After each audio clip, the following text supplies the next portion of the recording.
கொண்டீர், எங்கள் துன்பத்திற்கு தோள் கொடுத்தீர். உங்களது வாழ்க்கை எங்களுக்கு வாழ்நாள் பாடம்.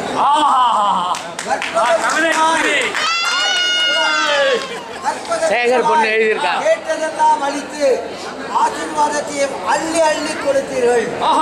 மனிதர்கள் மாணிக்கமான உங்களை வாழ்த்த வயது இல்லை. நாங்கள் மிகவும் ரசித்த கொஞ்சம் சைடில் வாங்க. உங்களுக்கு என்ன செய்ய போகிறோம்? ஒரு கைமாறாய் கொஞ்சம் தள்ளி சேகர்